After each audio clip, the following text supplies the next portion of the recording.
Sacramento Masonic Lodge number 40 is very excited to welcome Keepers of the Word, an esoteric podcast and YouTube titans of Masonic research and education.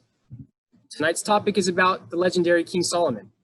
This presentation will not only dive into King Solomon as a man and king, but the mage that legends and traditions tells us he was.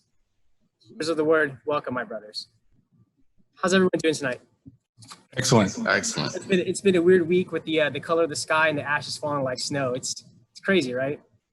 For sure. Definitely. Are you guys doing okay on Springtime. that side, down south? Yeah, we got some fires down here too. So Yeah, but yeah, glad to hear everybody's safe. Just because I know we've all been kind of looking forward to this presentation. We've all came across your channel. We're all huge supporters of it, and so thankful that you guys came on. And I was thinking earlier, I was like, that the pursuit of light and masonry is here tonight. So with no further ado, Keepers of the Word, I now declare this virtual chat room open, and the floor is yours. Thank you very much, Worshipful. Okay, so we'll take it from here. Originally, well, we're all going to go through this. We each have a part. King Solomon, the man, King Solomon, the king, King Solomon, the mage. So it will start with Ron and take it from there, brother. all right. We read in the holy writings that it was decreed in the wisdom and counsel of deity aforetime that a house should be built, erected to God, and dedicated to his holy name. We also learn from the same sacred source that David, king of Israel, desired to build the house, but that in consequence of his reign having been one of many wars and much bloodshed, that distinguished privilege was denied him. He was not, however, left without hope, for God promised that out of his loins there should come a man who would be adequate to the performance of so great and glorious an undertaking.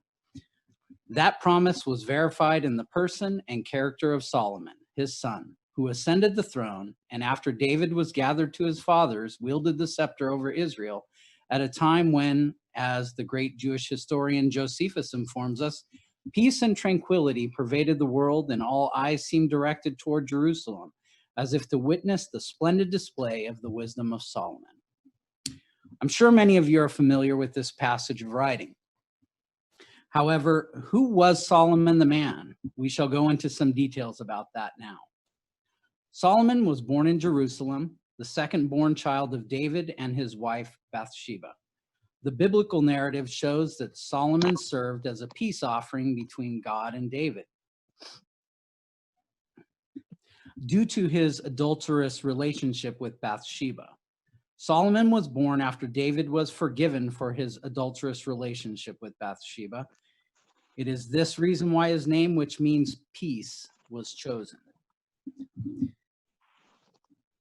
In particular, he continued his father's very profitable relationship with the Phoenician king Hiram I of Tyre. They sent out joint expeditions to the lands of Tarshish and Ophir to engage in the trade of luxury products, importing gold, silver, sandalwood, pearls, ivory, apes, and peacocks. Solomon is considered the most wealthy of the Israelite kings named in the Bible. According to the Hebrew Bible, the Israelite monarchy gained its highest splendor and wealth during Solomon's reign of 40 years. In a single year, according to 1 Kings 10:14, Solomon collected tribute amounting to 666 talents, which is approximately 40,000 pounds in gold. Solomon is described as surrounding himself with all the luxuries and the grandeur of an Eastern monarch, and his government prospered.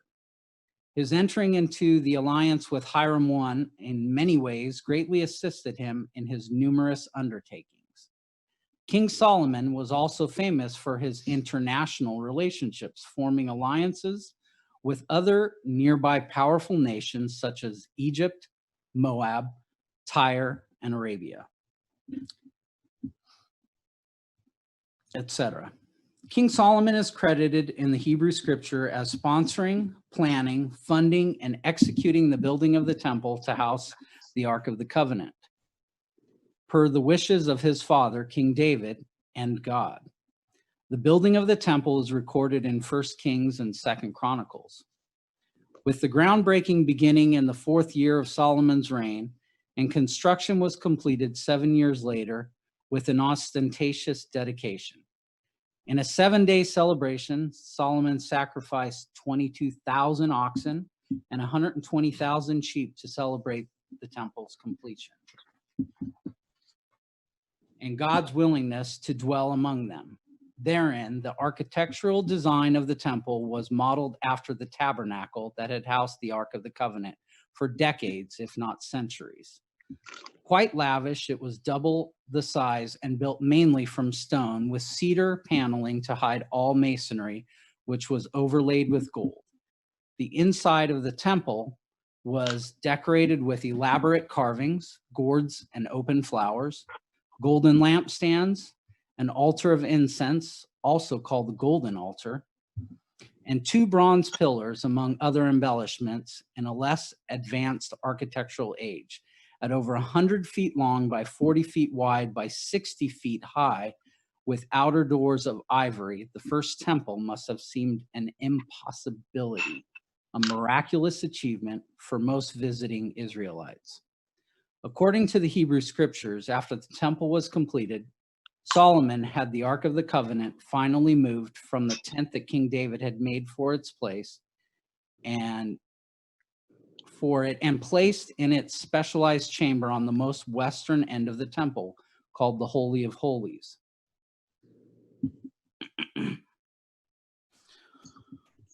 A perfect 20 by 20 by 20 foot or 6 by 6 by 6 meter cube. This was the most sacred room that no one besides the chief priest could enter, only on the Day of Atonement, without dying. Institutionally and nationally, it was the intersection of the divine with his people through his mediator. The temple did not just house the Levitical priests of God. Side rooms and courtyards were constructed around the whole building, with areas sectioned off for both the priests and the common people of Israel.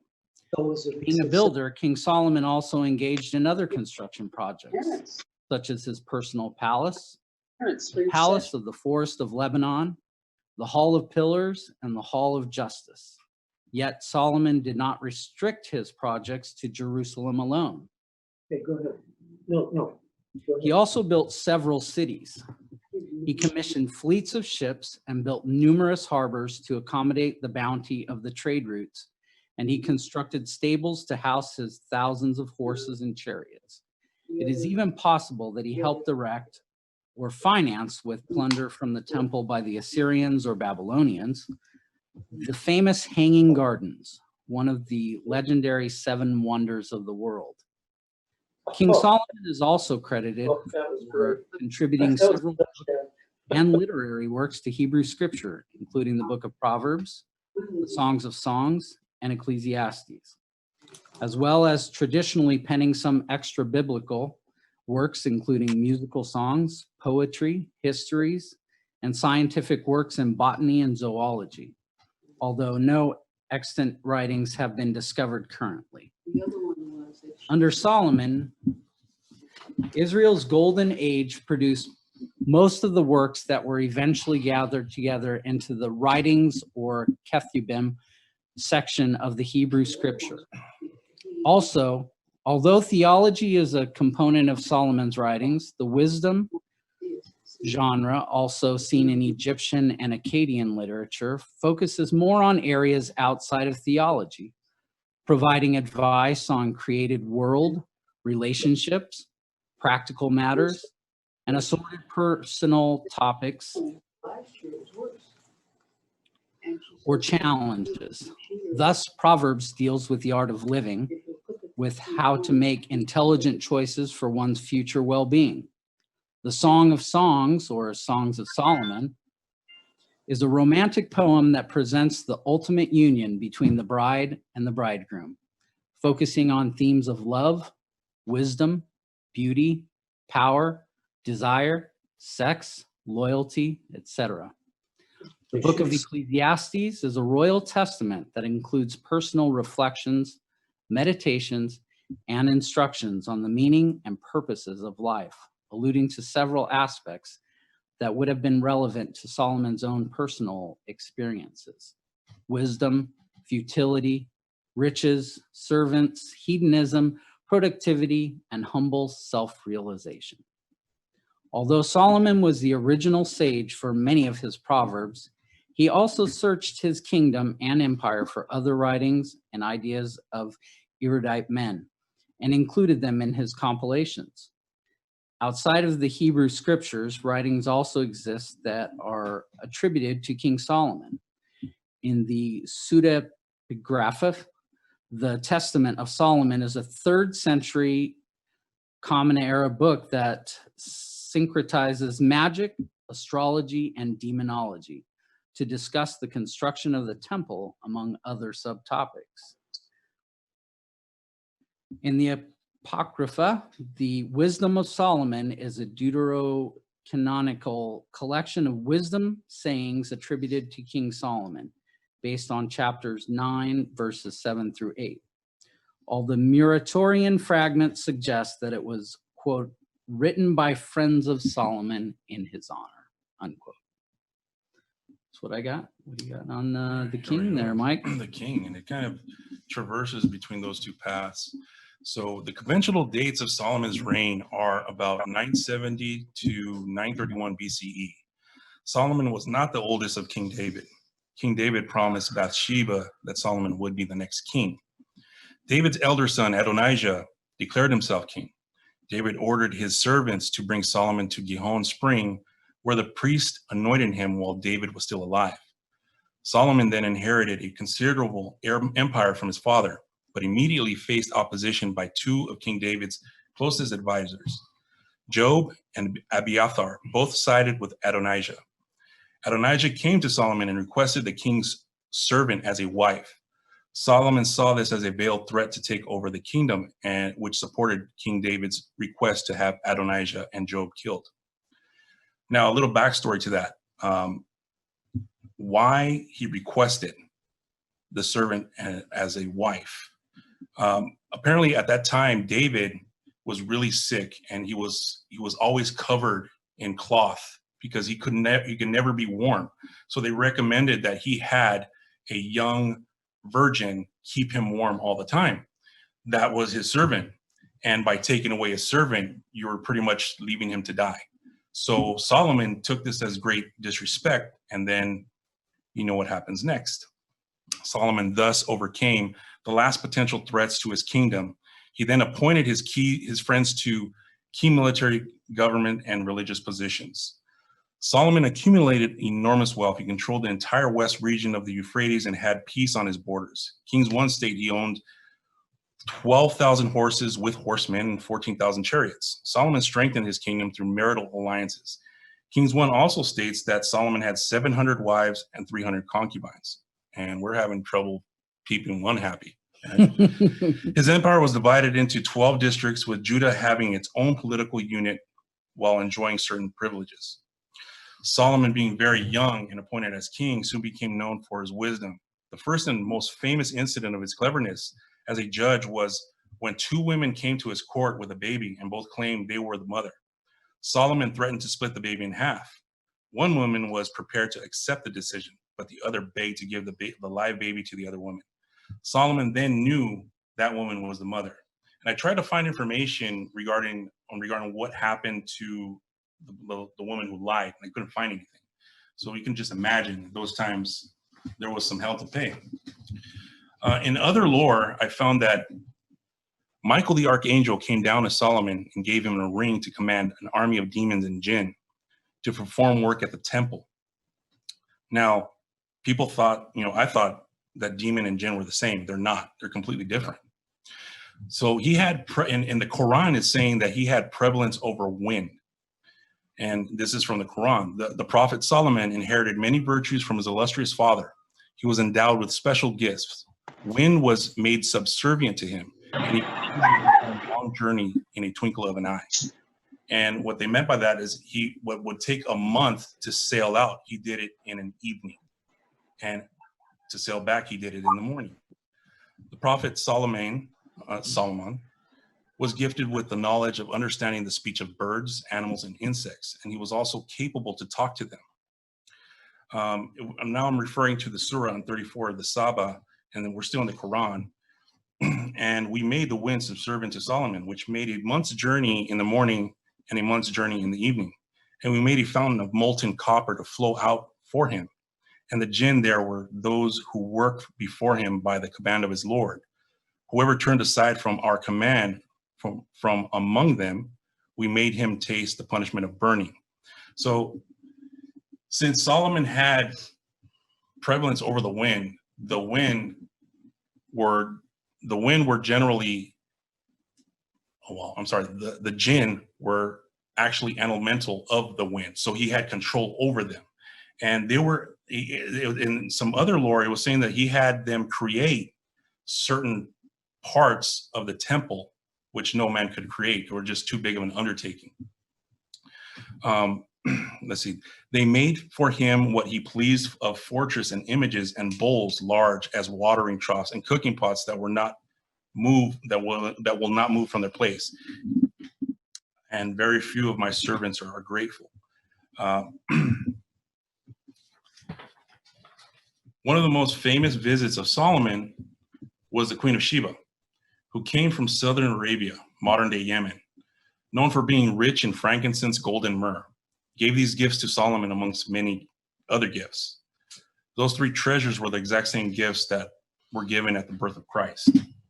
Solomon and Sheba spoke with great wisdom, and instructed by him, she converted to Judaism. Before she left, there was a great feast in the king's palace. Sheba stayed in the palace overnight after Solomon had sworn that he would not do her any harm. While she swore in return that she would not steal from him, as the meals had been spicy, Sheba awoke very thirsty at night and went to drink some water. When Solomon appeared out of nowhere, reminding her of her oath, she answered, "Ignore your oath. Let me drink water." Solomon gave Sheba a ring as a token of faith, and then she left on her way home. She gave birth to a son who she named Baina Lechem, son of the wise man, later called Melanic. After the boy had grown up in Ethiopia, he went to Jerusalem carrying the ring and was received with great honors. Now, this lineage also goes down to Haile. So technically, the Queen of Sheba and Solomon are their forefathers. Once Solomon's empire was tranquil, he began to build the Holy Temple. He received wood from King Hiram of Tyre and imposed a labor service of both Israelites and other foreign nations that were under his control. In other lore, I already read that. The temple took 7 years to complete, being built of stone and cedar. Neither hammer or axe or any metal tools were heard of during the building of the temple. Solomon's downfall came in his old age. He had taken many foreign wives and built temples to their gods. Heavy taxation also made his people bitter. He also granted special privileges to the tribes of Judah, and this alienated the northern tribes. Solomon died in Jerusalem after 40 years as ruler of Israel. His son, Rehoboam, succeeded him as king. Under his rule, Solomon's empire was lost and divided into two parts, Israel and Judah. And now I turn this over to James. Good evening. In this part, we're going to speak about Solomon the Mage. This is a very vast and wide area. Due to time's sake, this will only be a brief look beyond the veil into the magic of Solomon. I can do probably 3 months worth of him and his magic. I'm not going to talk about Solomonic magic, which is a little bit different, but what he did as King Solomon and his magic that he interacted with. So let's begin with the most well-known magical aspect of Solomon, the Mage, which would be King Solomon's ring. Solomon's magical endeavors started towards the beginning of his rule as king when he went to Gibeon to worship the Lord. His father David had erected an altar over there. It was an amazing altar, so he went there as soon as he became king to solidify his kingship, to let all his court, his generals, and everybody see what he's doing and interacting with the Lord. That was a pretty big deal for a king to interact, especially for Israel. So he went to Gibeon to worship the Lord. In the night, God appeared to Solomon and asked him, "Ask what shall give unto you? Ask what I shall give unto you." And Solomon clearly answered, "Give me now wisdom and knowledge to go out and come in before this people, for who can govern this people of yours, which is so great?" Pleased by this, God grants Solomon wisdom and knowledge and gives him a ring engraved with the Shem HaMepharesh. This was the ineffable name of God. It is the 72 angels that form the extended name of God. This is in the shape of the hexagram. This is clearly the Star of David. This was on his ring. So let's dive a little bit deeper into the rings. Everybody likes the ring. Everybody looks at the ring and always talks about the ring and all the stories. Let's break it down a little bit and see the ring a little bit closer. It is said the ring that was given to Solomon gave him dominion over demons, jinn, spirits, and the ability to speak with the tongues of angels and animals. It is said that he was able to speak to a butterfly as if Solomon was speaking to an ordinary man. What type of ring could give a man such unique abilities? What magical properties could do such a wondrous thing? The ring was made of iron, brass, and the stone sardonyx, where the seal of Solomon was placed thereupon. 3 very important tools for containing, commanding, and separating from spirit. The ring varies throughout the different lores, depending on what time period it is, where stones and different types of stones become more valuable than others. And some you have more medieval time, you have diamonds that become very important. This is kind of where we get our ring that we give our wives. You know, it has to be a diamond. This kind of comes from that lore. But let's dive a little bit deeper into that. So you have iron to command spirit. The iron the ring is equivalent to an iron athame, a practitioner uses to push and pull spirit. Brass to contain spirit. The brass in the ring is equivalent to a brass vessel that one seals spirits or demons in. The stone sardonyx to separate from spirit. This is when he would be done with a spirit, demon, jinn, whatever he was interacting with, so he can separate from it cleanly and go about his day and business, so this wouldn't attach to him. The stone sardonyx is used for strength, protection. It is associated with courage, happiness, stability, and clear communication. All attributes Solomon clearly possessed. The sardonyx stone creates a strong grounding action through the earth. It is known to ground the wearer after spiritual work is done, again, for separation. The stone sardonyx is where the seal of Solomon was placed upon. This was depicted as a hexagram, denoting the celestial above and the terrestrial below, commonly known as above, so below. After receiving the ring, Solomon proceeds to build the temple for the Lord.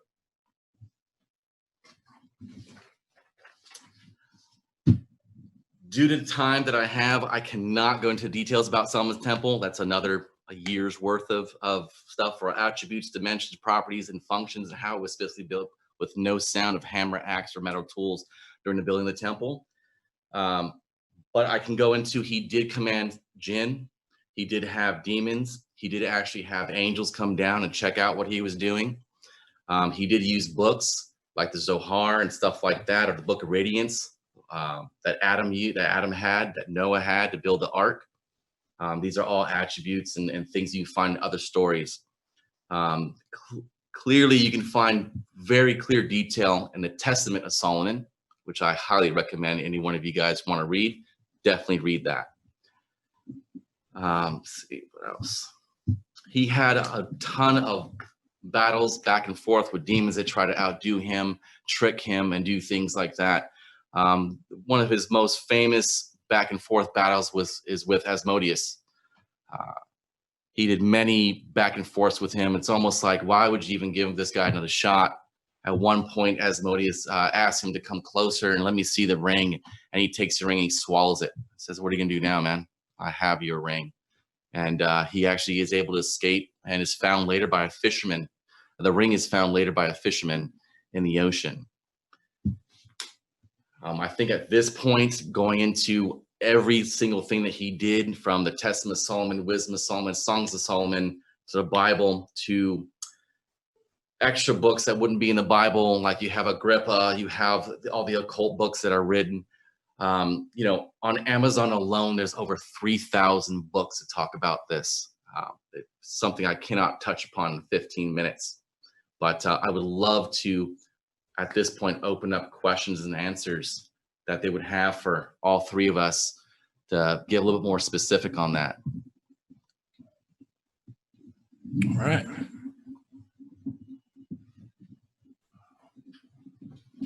Did Adonijah anoint himself king, not Solomon? Is that true? Did Adonijah anoint himself king and not Solomon? So you want to speak on that? Adonijah did anoint himself king, Yes. and not King Solomon. So he saw his father dying, and he said, you know what, I'm just going to take it. I don't care. I'm the firstborn. It's mine. But as you know, I think going back into the story of David, when he saw Bathsheba, he fell in lust with her and loved her, and she was in control. And she said, well, then our firstborn is going to be the king. And David agreed to that, and he followed through. There was a small scuffle. He placed himself king while Solomon was by the bedside of David. And as David was dying, he actually imparted kingship to King Solomon and told him, you need to go take care of your brother. Once all the generals were there in front of King Solomon, they pledged allegiance. In front of David, they pledged allegiance to King Solomon. King Solomon quickly went down to go see his brother and ended him and anybody else that was with his brother. That night, he was actually beheaded, and they had a huge party. Along with beheading his brother, he beheaded his brother's mother and his father's concubine, so nobody else would come out. There was no question after that. Huge party afterwards, though. I have a quick question for you guys. So have you found any inconsistencies as far as, because I know the research you guys do, I followed it, having watched you guys before. Research aspect. Have you found any inconsistencies in the research? And if so, how do you know which direction you decide or that you move forward with? I can answer that. So this is something that personally, specifically what you just asked, I've run into many times. When I do my research, normally where you run into problems like which way do you go? How do you know this is true or not? Is with translation. So you have translation of an object, especially in ceremonial or magic, where you have a wand, which could be a thame, a staff, a dagger, as something. You know, when you switch those words up, depending on the translator and the language that it's translating in, you have to keep in mind with languages, language borrows from other languages. So sometimes you have, like for example, in the book of Enoch, you can have a door, and that door, depending on the translation, can go from door to portal to walkway to pathway to gateway, which changes greatly in what you're taking from that. But to be specific, sometimes this is why you need to, you know, I've read the book of Enoch probably 50 times in 28 different ways. And when you read that, you can kind of give an overlay of different things. Or like the Bible. I read the Bible, couldn't tell you, Jewish, Septuagint, King James, New Testament, New Jerusalem, all these different versions. You always get something new every time you read it. But when you keep reading it over and over, you kind of see the style that it's fitted in. But it is hard. It's hard because it's depending on the person. And what you should not do is try to have an outcome that you're trying to get to, because then you're wrong already in the beginning. So you need to just read it and take it for what it is and digest it, and maybe read something else and go back to that. That's a very good question. That's a question I brought up for other researchers and never got answered. Thank you for Next that, Brad. question, please. Yeah. Great answer. Great question. Is there any questions about the magic? Because Solomon's magic is so vast. You can go in so many different directions. You know, I don't want to delve into, you know, there's so many different practices based off of Solomonic magic, from casting circles to his hexagrams, pentagrams, and anything that he has like that, or using the name of God, tetragrammaton, stuff like that. It's so widely vast. I can be here for a year. You know, that's it's a lot to take in. What were some of the most prevalent reasons that Solomon's magic was used? Was used by him or by other people? Both. Both. By him because he got it from God, and he's not going to stray from God. So he was using that to subjugate animals, jinn, for his, you know, for the country's well-being. He had them in his armies. This is why he was able to decimate anybody. Normally they marched outside. One of his best techniques that he would do is he would march his army around a city-state to show off and to scare the hell out of the people on the inside. So they would just basically open the gate. They would go in. Usually they didn't fight. You know, you talk about David. David used to march around with the Ark of the Covenant in front of the army because he loved anybody to walk up to it and touch it and try to take it. You know, the Philistines did take it at one point, and they hated the thing. It spewed an evil wind in the city and started killing people, and they gladly gave it back to the Israelites. In this case with Solomon, he didn't need to do that.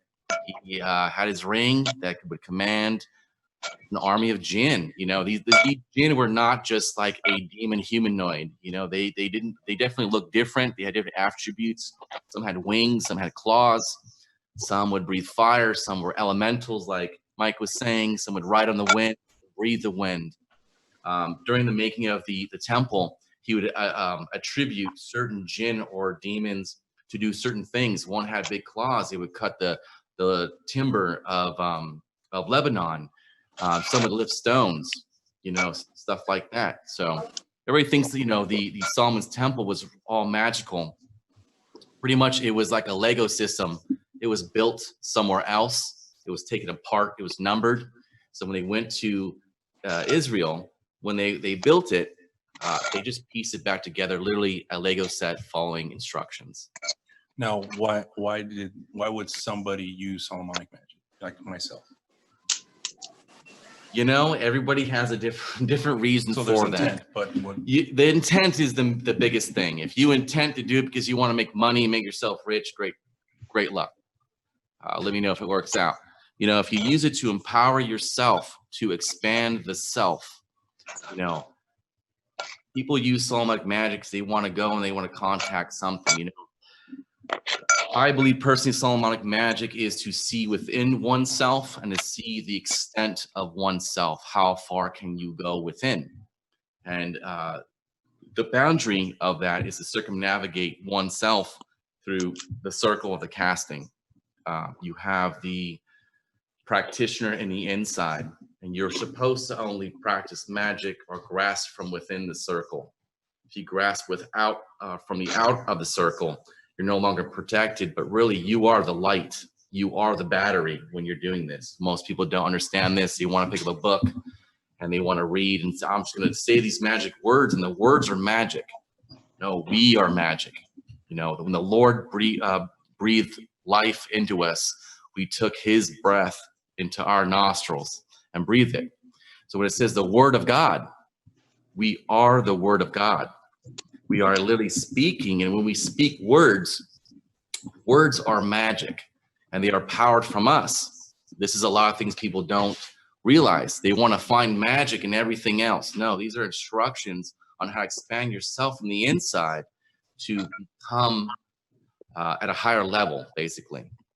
Why would want somebody do Solomonic magic? Why do I do Solomonic? I don't know. You know, or maybe to enlighten yourself and yeah. vibrate at a higher consciousness. I will say, speaking from personal experience, I was probably like, I don't know. I grew up with King Solomon's stories on my Saturday morning breakfast for my dad. And I thought he was super cool. He was my first superhero. You know, the guy went around, did really cool stuff. That was amazing. Francisco had a question. We Hello. learned that Solomon's army, as described in the Quran, was made of men and jinn. What kind of Mute being? my mic. So From what Well, I then I found, can't hear was that- anything. I'm sorry. Okay. From my findings, I found that the jinn were elemental beings. They were beings of the wind, and that's how they were created, through the wind. And when they appeared, they usually appeared during sandstorms. So you would see just a whole bunch of them show up out of nowhere and then disappear. And also it was spin. Yeah. that would spin around. So they were kind of like tornadoes, and they looked very different from each other. They did not have just one characteristic. They were all very different looking. So me finding out that the jinn weren't demons was like, okay, wow, this is a whole other section that I've never heard of. So I'm gonna go dig deep down that rabbit hole soon. Testament of Solomon. Testament of Solomon. Anybody else? I have a question. Did Solomon have to utilize the circles and cast and everything? I mean, he had his ring, he had everybody under his control. Did he just do it? Or did he have to do kind of more of the ceremonial magic, which some might be aware of? So as a practitioner of Solomonic magic, you usually do not have Solomon's ring. Yeah, well, Right, go. you know, so like I got my nice ring. I really like it. I love this thing. I whisper into it all the time and I try to do stuff. It does nothing. At one point, maybe it's just gonna work. So Solomon, he would whisper into his ring, like asking Siri or Alexa and get answers and stuff like that. People would talk about being near Solomon and hearing it whisper in their ears, telling it to do things without him commanding it, which is really spooky. What was the question? It was, why do we need So do you have to do? well, did Solomon do you have utilize to do circles? circles or anything like that? No, so basically what he did, you had to keep in mind, you know, you said that the ring, there's commanded every jinn and stuff like that, or demons. These guys, a lot of them were afraid of the ring.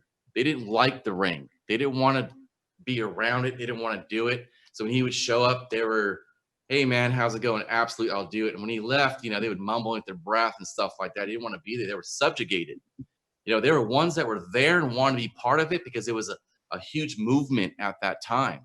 You know, so you have jinn, demons, spirits. When I say that, that just kind of covers anything that would be that's not covered. You have offspring on offspring and offspring.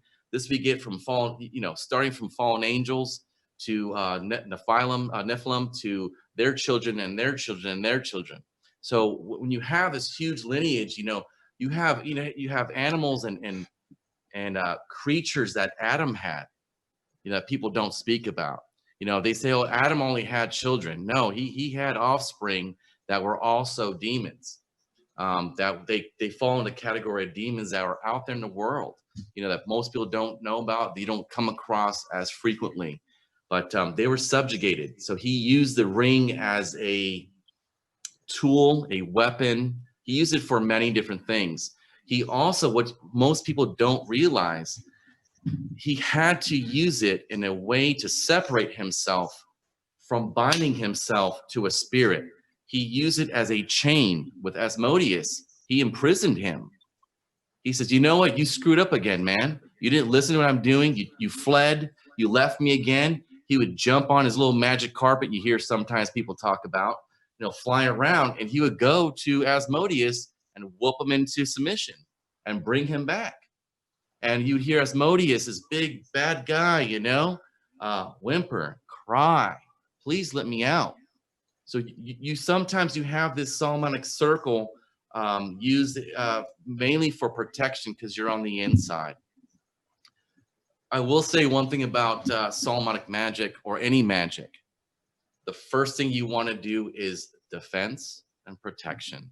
I can't tell you yet, you know, and any student, adept, or initiate, everything is about learning what not to do before you can do anything. When you get your driver's license, it's all the things you're not supposed to do and all these rules of engagement. If you do not do that, you kind of end up like Solomon at the end of his life. He was crazy. He heard voices. He would talk all the time. The ring got out of control. It got into his head. And you had all the demons that he basically imprisoned for so long come back to say hello. He was a beggar on the streets. The same people that were underneath his rule, you know, kind of came back to laugh and throw food at him and stuff like that. It was really sad. Some people would help him out. And towards the end of his life, he kind of got back from being crazy. He went crazy for a while. We have a question from YouTube. I think this one's for Ron. If God hadn't granted great wisdom and wealth, do you think he still would have become a great mage, or was it through this endowment that he became one? That's a good question. So if he, sorry, If God would not have granted him great wisdom or wealth, would he have gone down the same path? That's tough to say, although considering I think the fact that Solomon was having a direct relationship with God already put him in that magic circle, in the kind of magic mindset that he was in, and all of the knowledge that Solomon already had. So I would dare to say that he was already gaining that knowledge and wisdom and just confirming it from God, if anything. But I think he would have gone down the same path. You know, just to add to that, you know, when your father hands you the great kingdom, I mean, you're sitting on the throne of a kingdom that's actively going. We're talking about King David. You know, he did great and wondrous things. They were already on the map. You know, He was able to see the things that his father had done incorrectly, and I think his wisdom allowed him to make those changes. And then he built a lot of relationships, a lot of political relationships, a lot of personal relationships to help him continue all of his endeavors, whether it was building the temple, whether it was building the empire, working on the armies. I mean, he put himself in the right place at the right time with the right people. So absolutely. Why was the ark in the west? Is there obviously, like, God said to put it there, but is there any deeper meaning why the Ark of the Covenant was in the west? it supposedly had something to do with the west wind, didn't it? The same wind that separated the Red Sea from Moses. And so without being too specific, sometimes when they do talk about stuff like that, the wind coming from different directions and stuff like that. When you read and study about the ark does really funny things.